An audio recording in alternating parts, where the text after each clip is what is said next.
Can you give us an update on Tobin? Because we didn't see her out here today, and you said she'd be back in full training last time we talked to you. Yeah, on Saturday after the game, hopefully this week that we'll have her in training. We'll find out maybe closer to the end of the week. We don't expect her to play on Saturday. I think the summary of her, it's day by day and making sure we take the smallest step forward and not taking any risks. So today she wasn't on the field. That means that wasn't what was next for her. She's smiling. I've caught up with her before. She's in a good positive mindset despite this challenge, and you know, we see her all play on the field. She's one of the most happiest people when she's on the field. We're all a bit grumpy when we're not, and especially players, and especially Tobin. She's managing this well, and she's staying focused on getting healthy. That's what's most important for us, most important for her. So don't have a time, not this week, this weekend for playing. Small steps, and let's hope we get her back soon. You had said last week that she would be back in training Thursday. Was there a setback, or is it kind of just something where day to day she wakes up and it depends how she feels? We've got to make sure there's no pain, and every time you try and take a step forward you need to see how the body reacts. And yeah, there's been, of course, coming back there's going to be pain at times, and there was a bit of pain last week at one point and we didn't like that, so we step back and we go again. And then there's a number of other players that are dealing with injuries as well. I believe Dagny, Catherine, Megan, Mana. Can you update us on them? Yeah, Meg Morris is still recovering. I know we've seen her on the field, but she's still recovering as well. It's going to be a long journey for her, and she's been very team first in wanting to be able to be available and get out there. Out of all of those, let's say 2 or 3 weeks for all of them, except for Kling. Kling trained for the first half of today. We expect her in full training this week and expect her to play Saturday.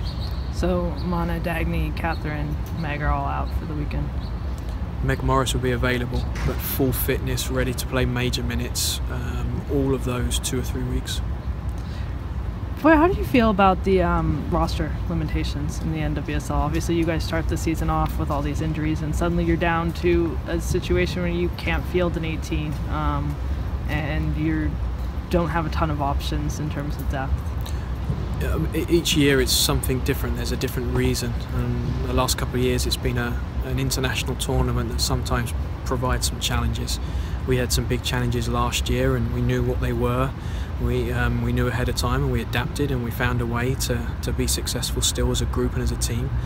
This year it's a few injuries. Players coming into pre-season with injuries. It's probably the hardest blow to take. You wait 5 months and a couple come in. No one can do anything about that. Now it's about trying to make the best of it. So it doesn't matter what the challenge or the reason is. The roster size is the roster size. We're aware of that beforehand. We're aware that injuries can happen.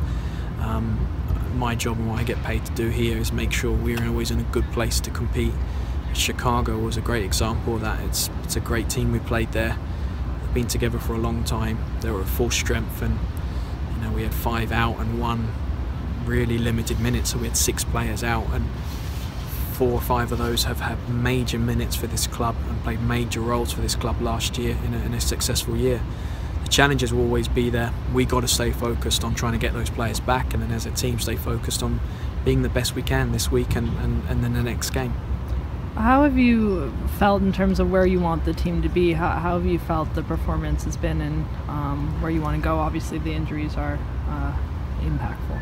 Yeah, the journey, and it's like this every year. There's two we know where we want to get to, and there's almost 2 cars driving along on the journey. There's the car that is what your performance is, and you know, I know if you perform well, you play the soccer that you want to play, then you should get the result. This league doesn't always work like that. You've got to keep that car driving along, improving performance, but that car, unfortunately, sometimes goes a bit slower than you'd like, and it takes time. 4-week pre-season is a very tough and short period to do all the things you need to. It is what it is, we know that. So that car's plodding along. We're improving small things. From North Carolina, we became a lot better defensively against Chicago, where we took advantage of some counter-attacks a lot more against Chicago. We didn't finish them, and we need to move that on a little bit. The other car is the results, and I think in this league we sometimes think that there's one car. I found out in the 4 years there's 2 cars. You want your performance to continue to improve, but sometimes that takes months. It takes weeks and months to get to the performances that you know your team can get to.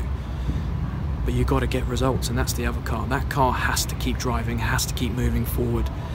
We were a little disappointed we didn't get at least a point at Carolina. That was a very, very good team, and we were short-handed. It was tough, but we could have got a point, and we could have kept that car driving along a little bit. Saturday, same situation. Performance was not great. We're going to be a much better team in the next 4 to 6 weeks, much better team, but we got those points. So it's tough. This league is unique. You know, we have a great team here, very committed to playing fantastic soccer, and we'll get there in the end. Right now, getting results against Seattle, what the most important part is 3 points. We've got to put ourselves in a position to get a result, and we're focused on that. In terms of sort of the way the league is, Boston shutting out Seattle last weekend, what does that sort of say to you about competitiveness in the league? Yeah, very competitive, and I said last year was the most competitive it had been. This year it's gone on again. It's these first 4, 5, 6 games in the league. It happens every year. It's really hard. Boston played fantastic against Seattle. It was a great performance by them, and they look very improved, and they're going to be a dangerous team this year. Everyone right now is finding each other out. It looks like the results are very mixed, and that's where, you know, for us, we can't be naive just to think that a great Thorns soccer performance and playing the soccer we want with and without the ball right now in this early stages doesn't always mean results. You've got to get results in this early period, and last year some of those games we played at the beginning of the year that were critical to our success later on, they were horrible games, really hard, tough games without much soccer. And this is a very athletic, fast league. And look at the 3 teams that have played us. They've all pressed us really high. They've left a lot of space behind, and we haven't really found that. And we got to know how to find that. And we're getting better at it. It's tough. It's a very competitive league.